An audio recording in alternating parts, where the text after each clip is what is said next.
প্রিয় দেশবাসী, আপনারা দেখেছেন গোপালগঞ্জের আওয়ামী সন্ত্রাসীরা নিষিদ্ধ ছাত্রলীগ, যুবলীগ, এনসিপির শান্তিপূর্ণ সমাবেশে বিনা উস্কানিতে সকাল থেকে হামলা করে যাচ্ছে। তারা রাস্তাঘাট অবরোধ করেছে, ককটেল মেরেছে, সমাবেশস্থলে টেবিল চেয়ার ভাঙচুর করেছে। আমরা এর তীব্র নিন্দা এবং প্রতিবাদ জানাই। আমরা সরকারকে বারবার বলেছি, এই আওয়ামী লীগ একটি নাৎসিবাদী সংগঠন, এটি একটি সন্ত্রাসী সংগঠন, কোনো রাজনৈতিক সংগঠন নয়।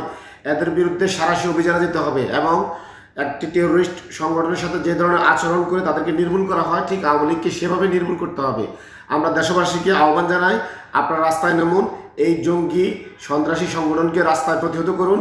যেভাবে আপনারা লড়াই করে 5 আগস্ট দেশ স্বাধীন করেছেন, আবার আপনারা লড়াই করে আওয়ামী লীগকে প্রতিহত করুন এবং আওয়ামী লীগের সাথে আমাদের চূড়ান্ত ফয়সালা হবে লড়াইয়ে। আওয়ামী লীগের সাথে কোনো রাজনৈতিক আচরণ আমরা সহ্য করব না।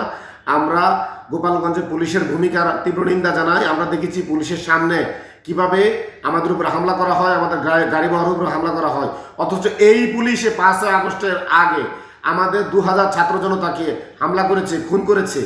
এবং অথচ আজকে গোপালগঞ্জের মতো একটি জায়গায় এভাবে আমাদের উপর হামলা করা হয়, সরাসরি আমাদের গাড়ি বহরকে লক্ষ্য করে গুলি চালানো হয়, আমাদের বেশ কয়েকটি গাড়ি ভাঙচুর করা হয়, ককটেল মারা হয়, অথচ পুলিশ একটি ফাঁকা বুলেট পর্যন্ত ছড়েনি। আমরা তীব্র নিন্দা জানাই।